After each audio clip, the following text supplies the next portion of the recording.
Hello friend, आप सभी का स्वागत है आज की इस वीडियो में। आज की इस वीडियो में बिहार स्टेट एग्जाम 2025 के पेपर की एनालिसिस करने वाले हैं। 23 अक्टूबर 2025 का सेकंड शिफ्ट का पेपर हो चुका है। सेकंड शिफ्ट का पेपर 2 बजे से लेकर के 4:30 बजे तक कंडक्ट कराया गया था, जिसमें शिक्षण कला और जीके के प्रश्न करने वाले हैं। तो स्टेट एग्जाम में पूछा गया सबसे पहला प्रश्न है, शिक्षण का मुख्य उद्देश्य क्या होता है। तो यहाँ पे इसका राइट आंसर हो जाएगा छात्रों में अस्थायी अधिगम कराना या छात्रों में अस्थायी परिवर्तन लाना। तो यहाँ पे क्या होगा, आपका ऑप्शन नंबर जो बी वाला दिया गया है यह आपका बिल्कुल यहाँ पे राइट आंसर हो जाएगा।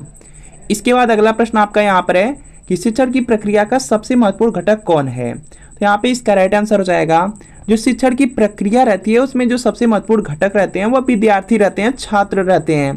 तो यहाँ पर आपका ऑप्शन नंबर जो बी वाला दिया गया है यह बिल्कुल यहाँ पे राइट आंसर हो जाएगा। इसके बाद नेक्स्ट की अधिगम का अर्थ क्या है। अधिगम का मतलब होता है सीखना। तो यहाँ पे इसका राइट आंसर हो जाएगा व्यवहार में परिवर्तन। तो यहाँ पे क्या हो जाएगा, आपका ऑप्शन नंबर बी वाला बिल्कुल राइट आंसर हो जाएगा। इसके बाद नेक्स्ट प्रश्न आपका है कि शिक्षण के 3 प्रमुख तत्व कौन से हैं। यहाँ पे शिक्षण का 3 प्रमुख तत्व पूछा गया है। तो शिक्षण में आपका आ जाता है उद्देश्य, और शिक्षण की विधि आ जाता है विधि, और मूल्यांकन होता है। तो यहाँ पर ए वाला बिल्कुल यहाँ पे राइट आंसर हो जाएगा। अगला है कि फीडबैक किससे संबंधित है।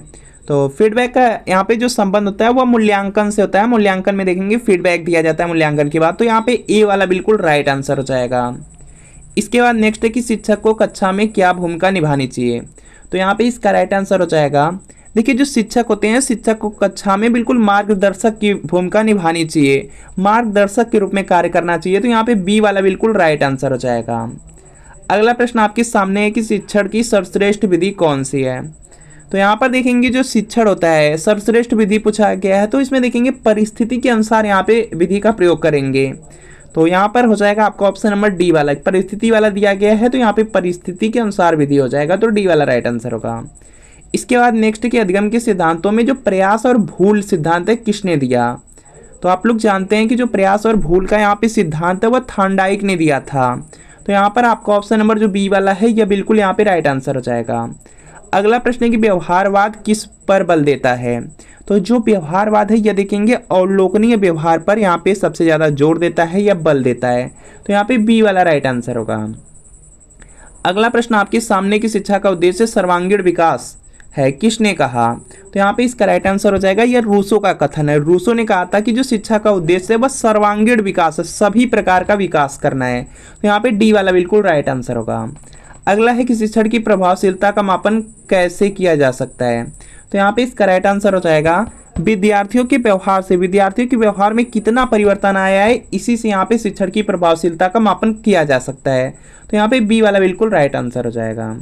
अगला प्रश्न है कि अधिगम में प्रेरणा की क्या भूमिका रहती है। अधिगम का मतलब होता है सीखना, लर्निंग होता है। तो लर्निंग में जो प्रेरणा रहती है, प्रेरणा की यहाँ पे जो भूमिका होती है सहायक के रूप में होती है। प्रेरणा से क्या होता है कि अधिगम में तेजी आती है, रुचि उत्पन्न होती है। तो यहाँ पे क्या होगा, ए वाला बिल्कुल राइट आंसर हो जाएगा। इसके बाद नेक्स्ट है कि ब्लूम टैक्सोनॉमी किससे संबंधित है।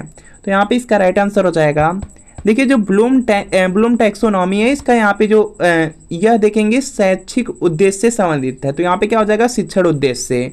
बी वाला बिल्कुल यहाँ पे राइट आंसर है। अगला है कि रचनावाद का प्रमुख सिद्धांत क्या है।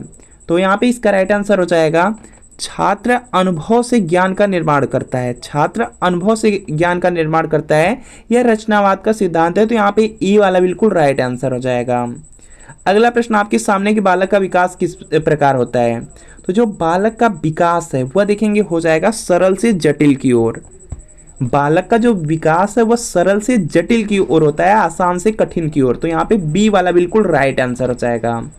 अगला है कि फॉर्मेटिव मूल्यांकन कब किया जाता है। तो यहाँ पे इसका राइट आंसर हो जाएगा सत्र के बीच में। जो फॉर्मेटिव मूल्यांकन होता है वह देखेंगे सत्र के बीच में ही किया जाता है। तो बी वाला बिल्कुल राइट आंसर हो जाएगा। सिचुएशनल टीचिंग का अर्थ है, तो यहाँ पे इसका राइट आंसर हो जाएगा परिस्थिति के अनुसार जो शिक्षण होता है उसको सिचुएशनल टीचिंग कहा जाता है। तो यहाँ पे ये वाला बिल्कुल राइट आंसर हो जाएगा।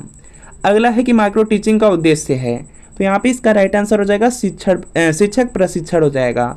जो शिक्षक को प्रशिक्षण दिया जाता है वह माइक्रो टीचिंग के अंतर्गत आ जाता है। तो यहाँ पे ये वाला बिल्कुल राइट आंसर हो जाएगा। माइक्रो टीचिंग में शिक्षक को प्रशिक्षण दिया जाता है। प्रश्न पूछने का मुख्य उद्देश्य क्या होता है? तो यहाँ पे इसका राइट आंसर हो जाएगा आपका विद्यार्थियों की सोच को सक्रिय करना। प्रश्न पूछने का जो मुख्य उद्देश्य होता है वह होता है कि जो विद्यार्थी की सोच रहती है उसको सक्रिय किया जा सके। तो यहाँ पे बी वाला राइट आंसर होगा। इसके बाद नेक्स्ट है कि ड्रिल विधि का प्रयोग कब किया जाता है? तो यहाँ पे इसका राइट आंसर हो जाएगा अभ्यास हेतु। जो ड्रिल विधि का यूज है वह अभ्यास हेतु किया जाता है। तो यहाँ पे बी वाला बिल्कुल राइट आंसर होगा। अगला प्रश्न आपके सामने कि अधिगम ट्रांसफर का अर्थ है? तो यहाँ पे इसका राइट आंसर हो जाएगा जो देखेंगे अधिगम स्थानांतरण है उसका अर्थ आपसे पूछ लिया गया। तो यहाँ पे इसका राइट आंसर हो जाएगा एक स्थिति से दूसरी में सीख का प्रयोग करना क्या है? अधिगम का स्थानांतरण है। तो यहाँ पे ए वाला बिल्कुल राइट आंसर हो जाएगा। कोई भी चीज़ सीखे हैं उसी तरीके से अगर कोई चीज़ है अगर उसको कर लेते हैं तो वह क्या है? अधिगम का स्थानांतरण है। तो यहाँ पे क्या है? ए वाला बिल्कुल राइट आंसर हो जाएगा।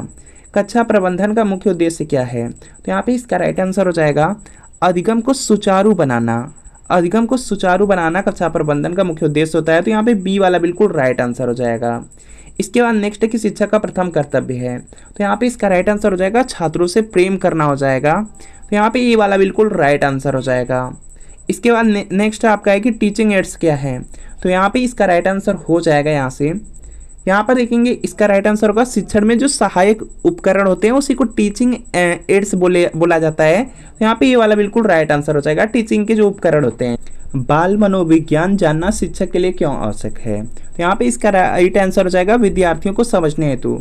विद्यार्थियों को समझने हेतु जो शिक्षक होते हैं उनका बाल मनोविज्ञान जानना बहुत जरूरी होता है। तो यहाँ पे ये वाला बिल्कुल राइट आंसर होगा।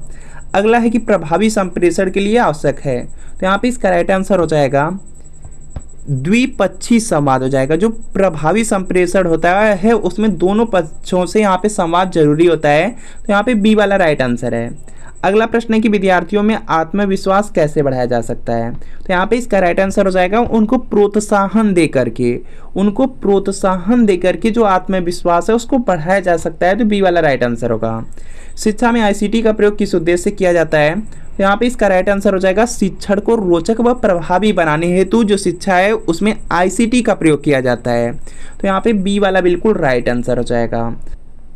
सीखने की प्रक्रिया निरंतर चलती रहती है, यह किस सिद्धांत से जुड़ा है? तो यहाँ पर इसका जो राइट आंसर है यह देखेंगे हो जाएगा मानववाद से। ऑप्शन नंबर जो सी वाला दिया गया सी वाला राइट आंसर है। अगला प्रश्न आपके सामने कि हर बच्चा अलग सीखता है, यह विचार किस दृष्टिकोण से मेल खाता है? तो यहाँ पे इसका राइट आंसर हो जाएगा जो व्यक्तिगत भिन्नता होती है उससे यहाँ पे क्या है मेल खा रहा है। तो यहाँ पे ए वाला बिल्कुल राइट आंसर हो जाएगा। इसके बाद नेक्स्ट प्रश्न आपका यहाँ पे दिया गया है सिंधु घाटी सभ्यता का प्रमुख बंदरगाह कौन सा था? तो यहाँ पे इसका राइट आंसर हो जाएगा लोथल था। सिंधु घाटी सभ्यता का जो प्रमुख बंदरगाह था वह लोथल था। तो सी वाला राइट आंसर है। अगला है कि भारत का सबसे ऊंचा पठार कौन सा है? तो यहाँ पे इसका राइट आंसर हो जाएगा जो दक्कन का पठार है वह देखेंगे भारत का सबसे ऊंचा पठार है। तो यहाँ पे बी वाला बिल्कुल राइट आंसर हो जाएगा। इसके बाद नेक्स्ट है कि भारतीय संविधान के किस अनुच्छेद में समानता का अधिकार दिया गया है? तो यहाँ पे इसका राइट आंसर हो जाएगा जो अनुच्छेद 14 है। अनुच्छेद 14 में देखेंगे समानता का अधिकार दिया गया है। तो बी वाला राइट आंसर हो जाएगा।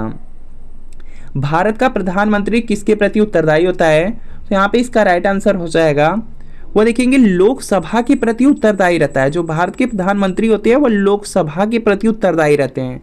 तो बी वाला बिल्कुल राइट आंसर हो जाएगा। इसके बाद नेक्स्ट कि राष्ट्रीय ध्वज में सफेद रंग का क्या अर्थ है? तो यहाँ पे इसका राइट आंसर हो जाएगा शांति और सत्य के लिए यहाँ पे सफेद रंग होता है। तो यहाँ पे बी वाला बिल्कुल राइट आंसर होगा। अगला है कि मंगलयान किस ग्रह के अध्ययन के लिए भेजा गया था?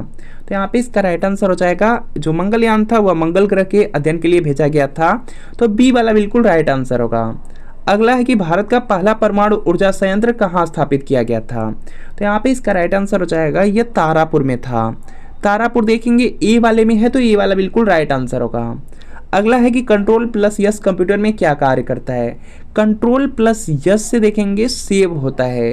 तो यहाँ पे सेव करने के लिए होता है कोई भी फाइल। तो यहाँ पे इसका राइट आंसर हो जाएगा आपका option number B. Option number B वाला बिल्कुल यहाँ पे राइट आंसर हो जाएगा। इसके बाद नेक्स्ट प्रश्न आपका है यहाँ पे बिहार का सोन नदी किन राज्यों से होकर बहती है? जो बिहार की सोन नदी है वह किन राज्यों से होकर बहती है? तो यहाँ पे इसका राइट आंसर हो जाएगा यह बिहार और उत्तर प्रदेश से होकर के बहती है। तो यहाँ पे बी वाला बिल्कुल राइट आंसर है।